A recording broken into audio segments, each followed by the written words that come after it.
జై తల్లి జై నాగు. నమస్తే అండి. నేను మీ అందరికీ తెలుసు, నా పేరు మరీ దానయ్య. మాది గుంటూరు జిల్లా మంగళగిరి మండలం ఎర్రబాలెం తాలూకా. నాగు పూజ అంటే మీ ఇంటి గృహవాస్తులు మీపై చెడు పీడ ఎవరన్నా ఏదైనా చేశారా, సిల్లింగు శాతబడన్నా సిల్లింగ్ అన్న ఒకటి, బాణమదన్న ఒకటి, ఏమైనా చేశారా, లేకపోతే జ్యోతి అయిపోయిన ఆత్మలు మనకేమన్నా సంచరించినయా అనేది ఏదన్నా కుటుంబంలో గ్రహాలు మీకు సమానుకూలంగా లేక చాలా బాధపడుతూ ఉంటారు. అలాంటి వాళ్ళు ఎవరన్నా ఉంటే నాకు ఎమ్మటే ఫోన్ చేయండి, నేను రమ్మంటాను. వస్తే రండి, లేని ఎడల ఫోన్లోనే మీకు ఇలా జరుగుద్దని నేను చెప్పగలను. కాకపోతే కొంతమందికి చెప్పలేము, ఎందుకంటే ప్రశ్న అనేది సరిగ్గా రాదు. అర్థమైందా? అలాగే మీరు ఒక్క విషయం చేతుంటారా, మాలాంటి వాళ్ళ దగ్గర కూడా వెళ్ళకుండా ఒక్క పరిష్కారం చేసుకోండి. పొద్దున్నే మీ ఇల్లు వాకిలి చక్క పెట్టుకోండి. శుభ్రంగా ఒక్క 11 రోజులు లేదా 9 రోజులు 21 రోజు అయ్యప్ప మాల ఎలాగైతే నిఘాగా వేస్తారో అలాగా మీరు కూడా ఇంట్లో నిఘాగా చక్కగా ఇల్లు వాకిలి ఊడ్చుకొని స్నానం చేసి చక్కగా ఇంటి ముందు ముగ్గు గీసుకొని ఆ దేవుడికి దీప నైవేద్యాలు, అంటే నైవేద్యం పెట్టమైన పర్వాలేదు, అలా 2 పూలు అలా సమర్పించేసి, నాయన నువ్వే భారం అనుకున్నారు అనుకోండి, చాలా వరకు కాదు మీరు ఒడ్డున పడిపోయినట్టే. అంటే మీ మీద ఎలాంటి చెడు పీడలు కూడా ఆ దరికి చేరవన్నమాట. అర్థమైందా?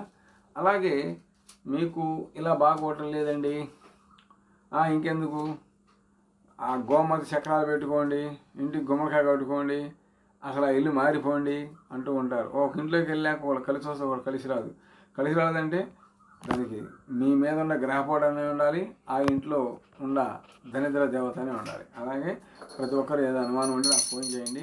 అలాగే ప్రతి ఒక్కరికి కూడా నా వీడియో ఫస్ట్ నుంచి చివరికి చూడండి, లైక్ చేయండి, షేర్ చేయండి. ఎక్కువ శాతం నా లైక్ చేయడం పర్లేదు, కానీ ఎవరికన్నా నా వీడియో షేర్ చేయండి. ఎందుకంటే మీరు అన్నం మీకు తెలియకుండానే పెట్టినట్టుగా అనమాట, మీకు అదే పుణ్యం. రానున్న కాలంలో ఎలా ఉంటుందో ఎవ్వరికీ తెలియదు. అర్థమైందా?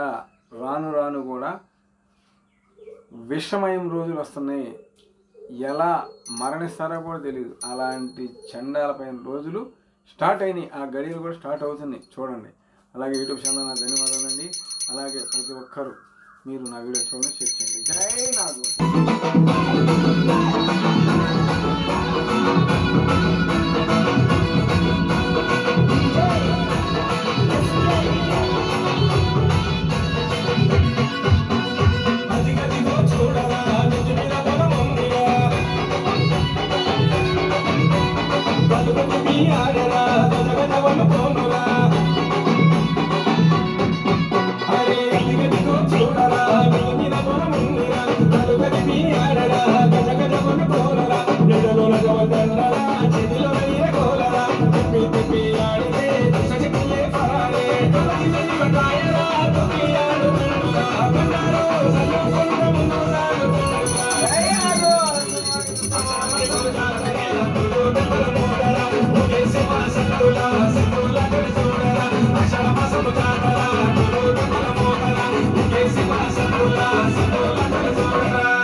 అమ్మాయి అమ్మ నీకో నిండుగా ముస్తాబు